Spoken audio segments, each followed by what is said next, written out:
बिहारी नंद लाल मेरो है, गोविंद मेरो है, गोपाल मेरो है, गोविंद। श्री बांके बिहारी नंद लाल मेरो है, श्री बोलो गिरधर गोपाल की। राम राम राम राम राम राम राम राम राम। सबको राम जी राम राम जी। भगवते नमः, भगवते नमः, भगवते नमः।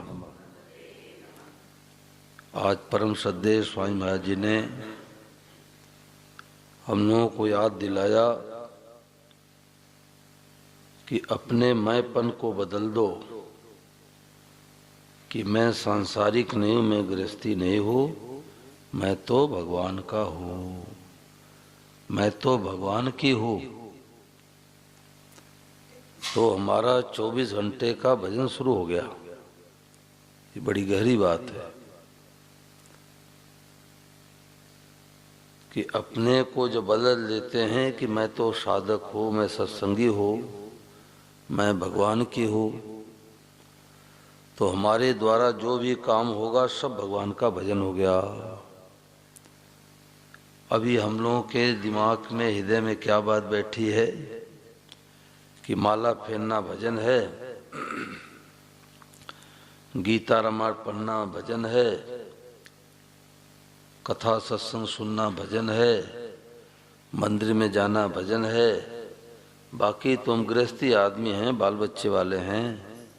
अब हम कोई साधु ब्राह्मण थोड़े 24 घंटे राम राम करते रहेंगे। अभी हृदय में उल्टी बात बैठी है। तो संतों ने कहा कि हमारा 24 घंटे का भजन होना चाहिए। अब प्रश्न उठता है कि 24 घंटे का भजन कोई कैसे कर पाएगा भाई? माताएं भोजन क्या नहीं बनाएंगी? बच्चों को तैयार नहीं करेंगी? भाई लोग नौकरी व्यापार खेती नहीं करेंगे? तो क्रिया से 24 घंटे का भजन नहीं होता। और भगवान से संबंध जोड़ते हमारा 24 घंटे का भजन शुरू हो गया। अब हम भगवान के हैं तो कहाँ रहते हैं? भगवान के घर में रहते हैं। अब भगवान का घर है तो सुंदर साफ सफाई रखो, वस्तुओं को यथास्थान रखो, घर में मंदिर बनाओ, प्रत्येक कमरे में भगवान का चित्र लगाओ, तुलसी मैया का पौधा लगाओ। क्यों? भगवान का घर है भाई। अब झाड़ू पोछा लगाना क्या हो गया? भगवान का भजन हो गया। भाई लोग नौकरी व्यापार करे, माताएं रसोई बनावे, सब भगवान का भजन हो गया। चौथी बात, शुद्ध सात्विक जो भोजन पाते हैं, रूखा सूखा हलवा खीर जो भी है ठाकुर जी भोग लगा के पाते हैं, तो ठाकुर जी को भोग लगा करके भोजन पाना भगवान का प्रसाद हो गया। और पांचवी बात है, भगवान के देव प्रसाद से भगवान के जनों की सेवा करते हैं। भगवान का देव प्रसाद क्या है? खेती करते अनाज मिलता है, नौकरी व्यापार करते रुपया मिलता है, तो ये भगवान का देव प्रसाद है। तो इससे क्या करना है कि कुटुंबी संबंधी भगवान के जन हैं, भगवान के जनों की सेवा करते हैं। तो इसके लिए न घर छोड़ना, न मकान छोड़ना, न दुकान छोड़ना, न बाल बच्चों को छोड़ना, केवल भीतर का भाव बदल दो कि अब मैं भगवान की हो गई, अब मैं भगवान का हो गया। देखो, संसार की प्राप्ति में 3 चीजों की जरूरत पड़ती है। जैसे किसी के मन में आवे कि हम करोड़पति बन जाए, तो पहले इच्छा करो करोड़पति बन जाए, करोड़पति बन जाए, करोड़पति बन जाए, परंतु क्या इच्छा करने से करोड़पति बन जाएंगे? नहीं बन पाएंगे। इच्छा करो, फिर उद्यम करो, खेती करो, नौकरी करो, व्यापार करो, कुछ न कुछ करना पड़ेगा। और तीसरे प्रारब्ध में, हमारे भाग्य में, हमारे नसीब में, हमारे लक में, हमारे मुकद्दर में करोड़पति बनना होगा तो बनेंगे, नहीं पूरा जीवन बीत जाएगा, लखपति भी नहीं बन पाएंगे। तो संसार की चीजों की प्राप्ति में 3 चीजों की जरूरत है, इच्छा, उद्यम और प्रारब्ध यानी भाग्य। और भगवान की प्राप्ति में केवल एक चीज की जरूरत है, इच्छा। क्या करे, कहाँ जावे, किससे पूछे, केवल लगन की जरूरत है, लगन।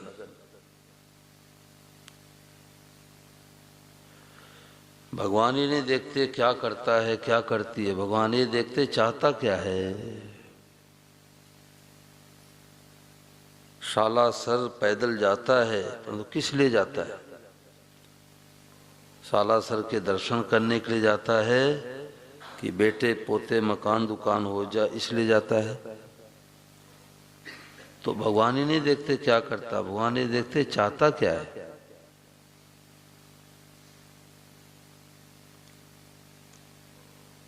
एक भगत इमली के पेड़ के नीचे बैठ के 10 सालों से माला फेर रहा था।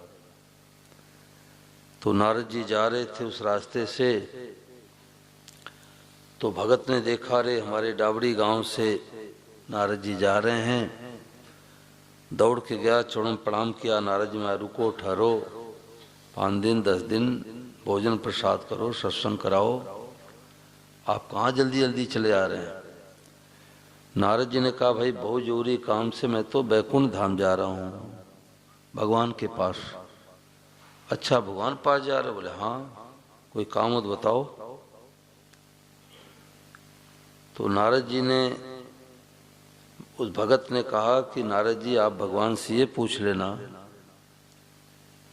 कि वो जो डाबड़ी का भगत है, इमली के पेड़ के नीचे बैठ करके 10 सालों से माला फेर रहा है, उसको आप किस तारीख को दर्शन दोगे? नारद जी ने कहा ठीक है, मैं चौथे दिन वापस आऊंगा, बताते हुए जाऊंगा।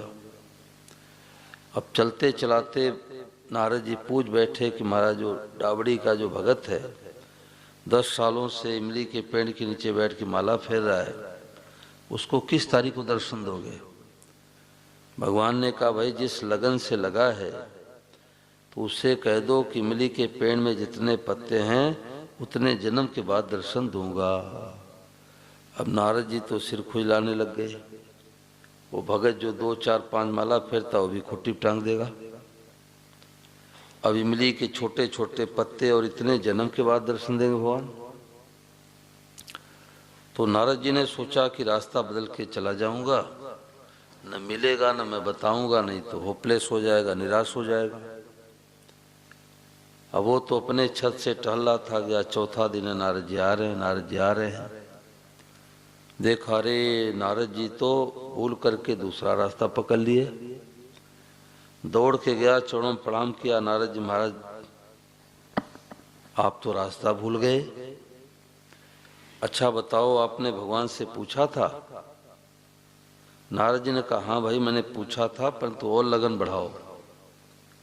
उसने कहा देखो मैं डाबड़ी का रहने वाला हूँ, हमारे को गोलमोल में उत्तर मत दो, साफ साफ बताओ कि भगवान ने किस तारीख को दर्शन देने के लिए कहा है। अब नारद जी चक्कर में फंस गए, अब क्या करूं? तो नारद जी ने कहा, भगवान ने कहा है कुछ भगत से कह दो कि जिस इमली के पेड़ के नीचे बैठ के माला फेर रहा है तो इमली के पेड़ में जितने पत्ते उतने जन्म के बाद दर्शन दूंगा। अब वो तो नाचने लग गया, ओ हो भगवान दर्शन देंगे, भगवान दर्शन देंगे। और उसी समय सभा में भगवान प्रकट हो गए। बोलो कन्हैया लाल की। तो नारद जी ने कहा कि महाराज हमारी फजीती क्यों कराए, जब आपको दर्शन देना ही था तो हमारे से आपने झूठ क्यों कहा कि इमली के पेड़ में जितने पत्ते उतने जन्म बाद दर्शन दूंगा। भगवान ने कहा नारद जी आप डांटते क्यों हो? अरे जिस लगन से लगा था तो इतने वर्ष तो लग ही जाते, परंतु जैसे सुना कि भगवान दर्शन देंगे तो इसके अंदर इतना लगन हुआ, इतना लगन हुआ, हमें तत्काल दर्शन देना पड़ा। तो भगवान की प्राप्ति में केवल इच्छा की जरूरत है, और जो सोए रहते उनका भय तो पाड़ा ही जाता है भाई। अब पता नहीं हाँ मैं बताया था कि नहीं बताया था? बताया था, बताया था। तो केवल लगन की जरूरत है। क्या करूं, कहाँ जाऊं? बीकानेर में सर्दी बहुत पड़ती है, तो सर्दी के दिनों में महाराज जी सत्संग कराते। जब भी रहते बीकानेर में धोरे पर, बालू के टीला पर, तो सत्संग कराते। सेठ लोग 5-4 बसें लगा देते, 10, 20, 30 किलोमीटर दूर से लोग 5 बजे प्रार्थना में आते थे। तो महाराज जी के सत्संग का नियम था कि 5 बजे का संग बजते ही गेट बंद हो जाता था। बाहर जो है वो बाहर बैठ के सुने, अंदर वाले अंदर सुने। ये किस लिए ऐसा नियम लगाया गया? कि समय का महत्व दो। अंतिम समय आएगा तो 1 मिनट का भी समय नहीं मिलेगा। मैं शुरू में गया तो शंख बज गया 5 बजे का, और मैं जाके बीच में बैठ गया। तो एक महात्मा जी आए, हाथ पकड़ के लेके पीछे बैठो। तो एक लड़का आया तो उसको विलम्ब हो गया, 2, 4, 5, 7 मिनट विलम्ब हो गया, तो बाहर बैठा था। तो जब स्वामी महाराज आने लग गए तो वो गया प्रणाम करने के लिए। तो महाराज जी समझ गए कि आज ये बाहर बैठा है, समय से नहीं आया। तो महाराज जी ने डांट करके कहा, रे तू पुराना साधक है, सत्संगी है, और समय का ध्यान नहीं देता। तो रोने लग गया। उसने कहा महाराज जी यहाँ से हमारा घर 8 किलोमीटर दूर है, और धुंध कोहरा भी पड़ा है, और मैं साइकिल चला के आया हूँ। तो महाराज जी को इस बात का बड़ा असर पड़ा। महाराज जी ने सत्संग में सुनाया कि उस भाई को सबसे ज्यादा लाभ होगा जिसने सत्संग का टैक्स चुकाया है। तो भगवान केवल लगन देखते हैं, क्या करूं, कहाँ जाऊं, किससे पूछूं। आज सबसे बड़ी बीमारी क्या है कि जितना कमाते उससे ज्यादा खर्चा करते हैं। अब जीवन भर तंगी बनी रहती है, झूठ कपट बेईमानी कुछ भी करना पड़े, रुपए आवे। कंजूस बनो, कंजूस, फालतू खर्चा मत करो। कोटपुतली में एक गांव में गया तो हमें पता लगा कि बेटे का जन्म उत्सव मनाया तो 14 लाख रुपए लगा दिया। कैसी उल्टी बुद्धि है। अरे वो रुपया गौशाला में लगाते, गौ माता की सेवा में लगाते तो गौ माता का आशीर्वाद मिलता। लोग हलवा खीर खा करके वाह वाह कर दिए, मान बढ़ाई के भूखे, मान बढ़ाई मिल गई, बस हो गया।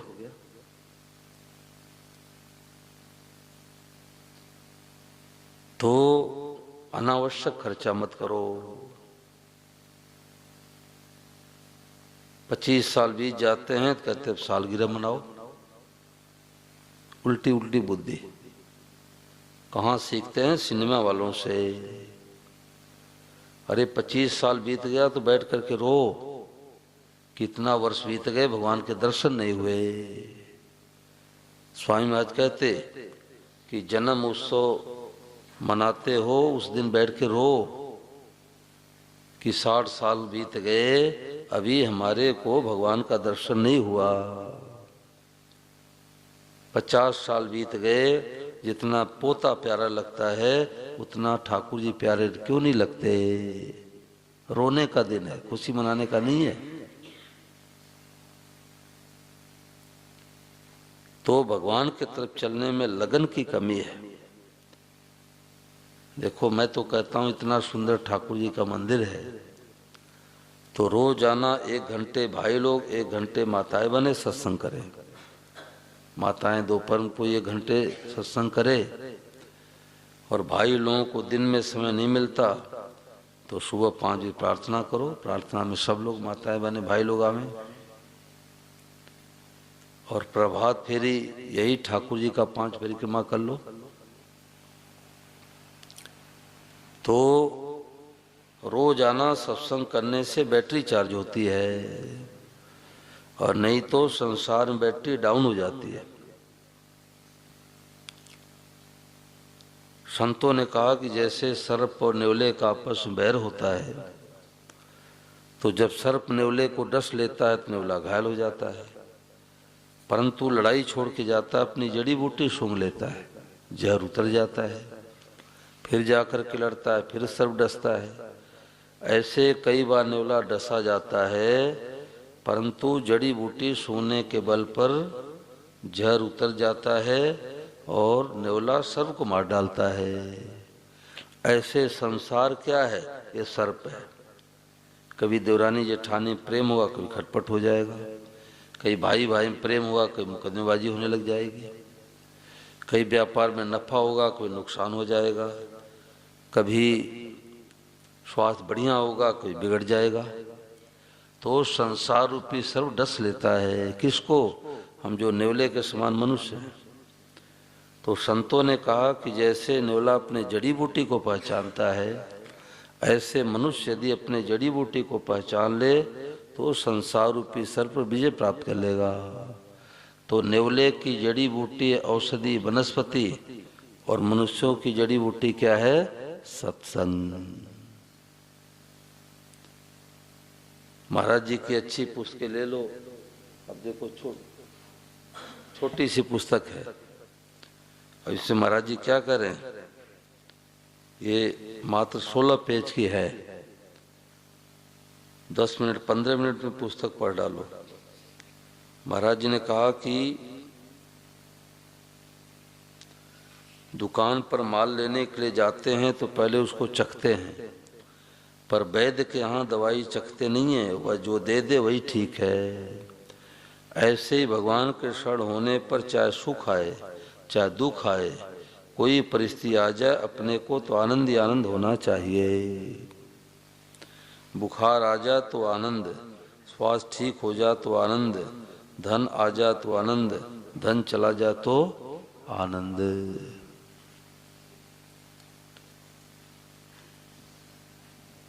तो रोजाना पुस्तक लेकर के पढ़ें, बहुत लाभ मिलेगा।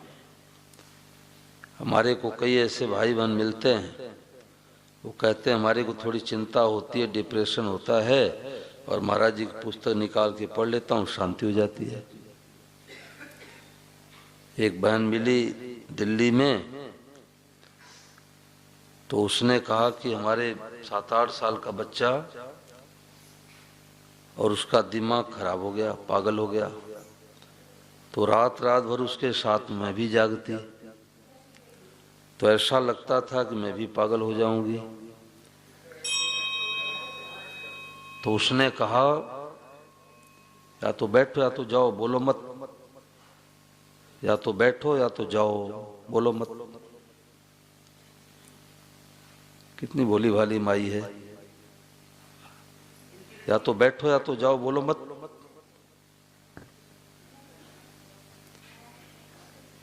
बोलो गोविंद गोपाल की। सत्संग जो नहीं करते उनकी बुद्धि काम नहीं करती, जो सत्संग नहीं करते उनकी बुद्धि काम नहीं करती।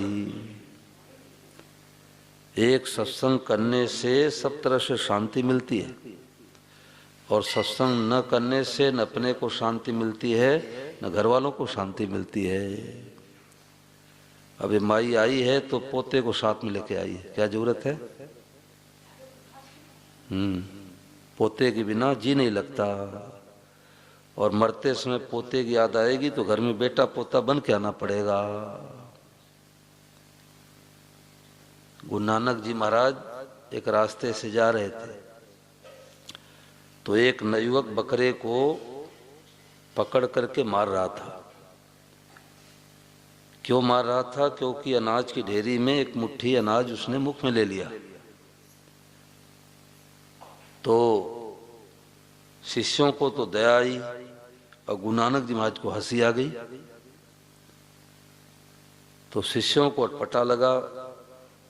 रास्ते में जब गए तो बोले गुरुजी बकरे को तो बेचारे को मार पड़ रही थी और आपको हंसी कैसे आई? तो संतों के देखने में, बोलने में, कहने में कोई न कोई रहस्य छिपा होता है। तो गुरु नानक जी ने कहा कि इसलिए हंसी आई कि ये जो बकरा है ये बड़ा भारी सेठ था।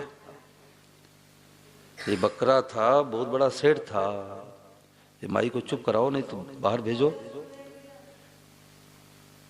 जो माई पीछे बैठी है, बोलो कोई, या तो बाहर जाओ या चुप रहो।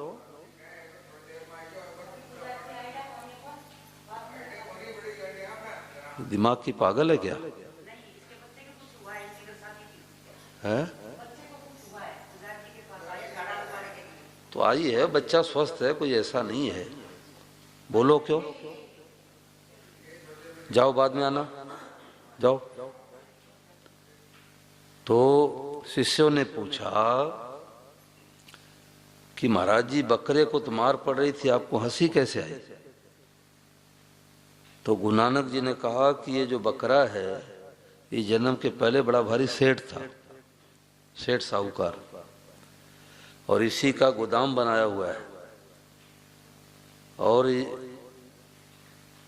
एक मुट्ठी अनाज में इसका अधिकार नहीं रहा। एक मुट्ठी अनाज ले लिया चना मुख में, तो ये जो मार रहा है इसका बेटा है। ये जो मार रहा है इसका बेटा है, इसको पता नहीं है कि मेरा बाप है। और तब तक मारता रहा जब तक दाने निकलवा नहीं लिया। तो इसलिए हंसी आई कि मनुष्य मोह तो करता है और फिर घर में जन्म लेना पड़ता है।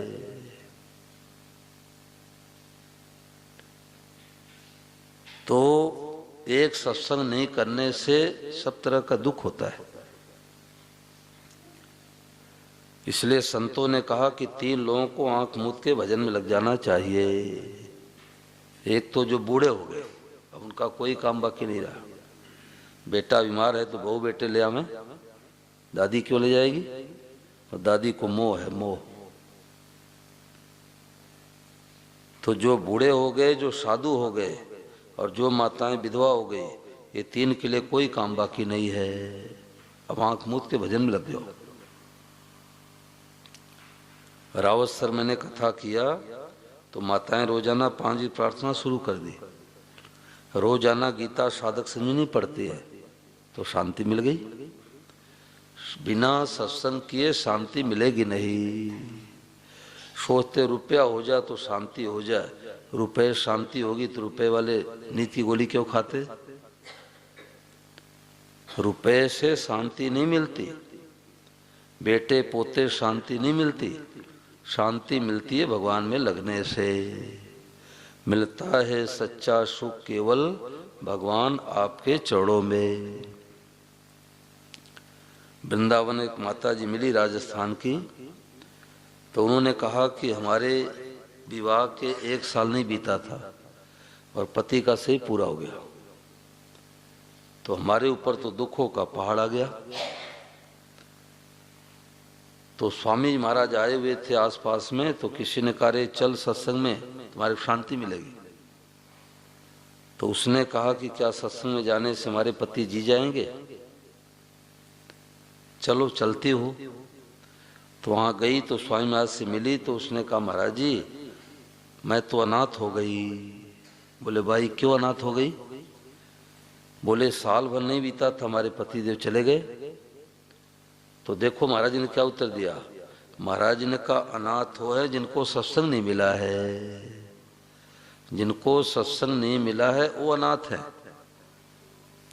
और जिनको सत्संग मिल गया वो सनाथ है।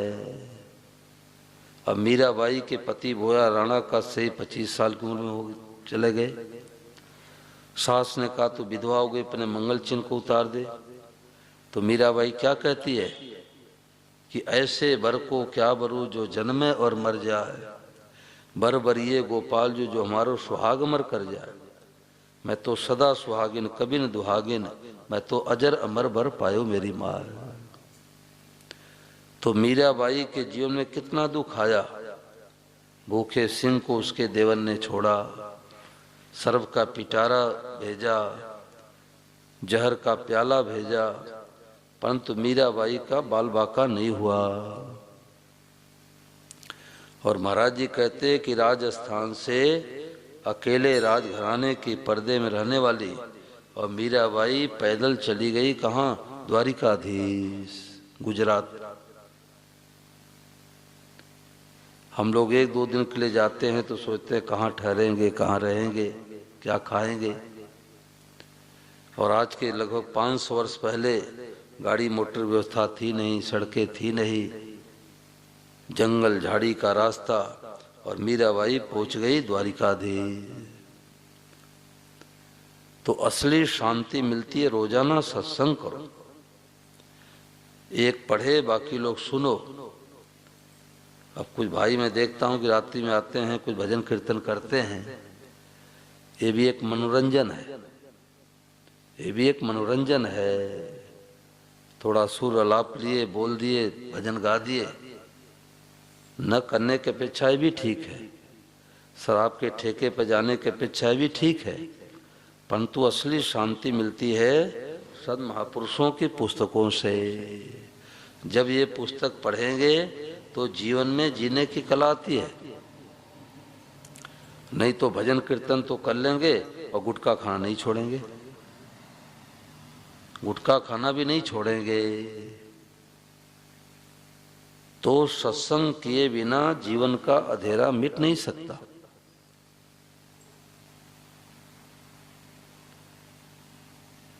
तो असली शांति मिलती है महापुरुषों के साहित्य पढ़ने से। आप लोग बहुत भाग्यशाली हैं जो 2 सालों से महाराज जी की पुस्तकें मिल रही है। मैं तो यही कहता हूं कि भाई रोजाना सत्संग करो। एक जो पढ़ी लिखी माताएं बहनें हैं पढ़ के सुनावें, बाकी लोग सुनो। 5 जी की प्रार्थना करो।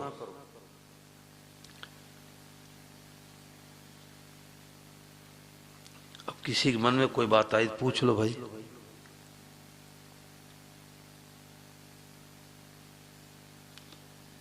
किसी के मन में कोई बात पूछनी पूछो।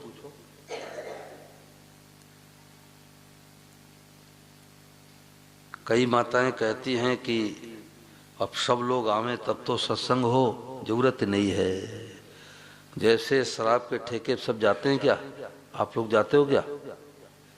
तो जैसे शराब के ठेके पर आप नहीं जाते, ऐसे सत्संग में सब लोग नहीं आ सकते।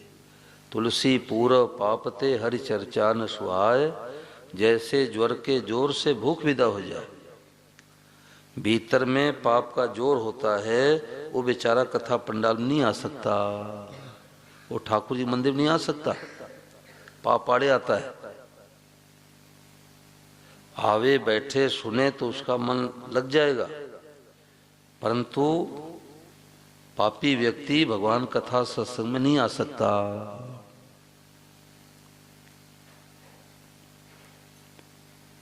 तुलसी पूर्व पापते हरि चर्चा न सुहाय। तो ये मत देखो कि सत्संग में लोग आवे तब हम सत्संग करें।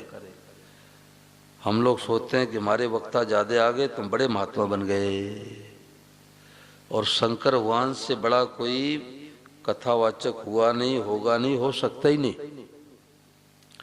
और शंकर भगवान कथा सुनाते हैं तो श्रोता कितने भाई?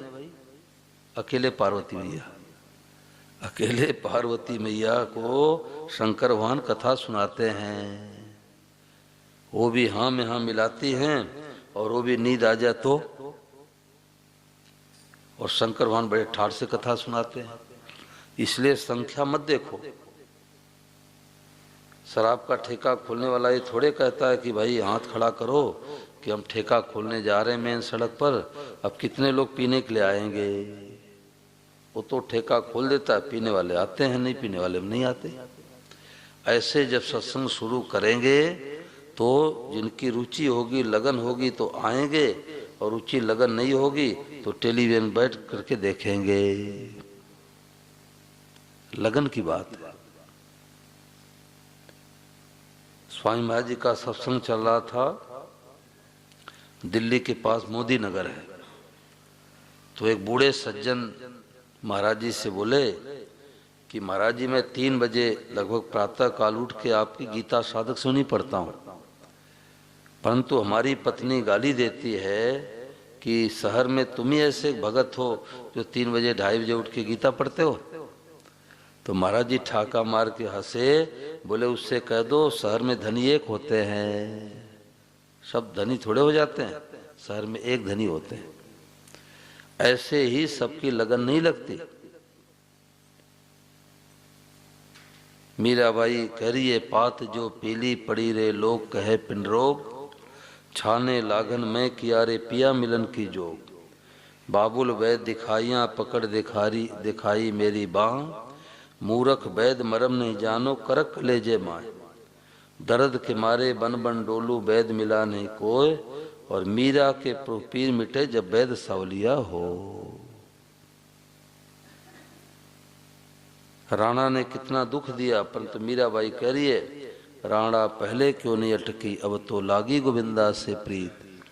बालपने में मीरा किन्हीं गिरधर लाल मिताई, अब छोड़े तो छूटे नहीं लगी लगन बरियाई। अब तो जबरदस्त लगन लग गई, अब हमारे हाथ की बात नहीं कि मैं गिरधर गोपाल से प्रेम करना छोड़ दूं। राजस्थान में फूलीबाई जाटनी हुई, तो फूलीबाई क्या करती, थेपड़ी थापती, राम राम राम राम राम राम करती। तो पड़ोसी ने एक बार उसके थेपड़ी को चुरा ले गई। कहीं थेपड़ी कहते हैं, कहीं कंडा कहते हैं, कहीं ऊपर ही बोलते हैं, थेपड़ी। तो थेपड़ी चुरा ले गई ऊपरी को, कंडा को। तो पता लगाते लगाते गई और उसने थेपड़ी कान में लगाया तो राम राम राम राम राम राम की आवाज आ रही थी। तो उसने कहा तू चोर है, हमारी थेपड़ी चुरा के लाई है। बोले तुम्हारी थेपड़ी कोई ठप्पा मोहर लगा है, निशान लगा है? बोले हाँ, कान में लगा तो राम राम आएगा।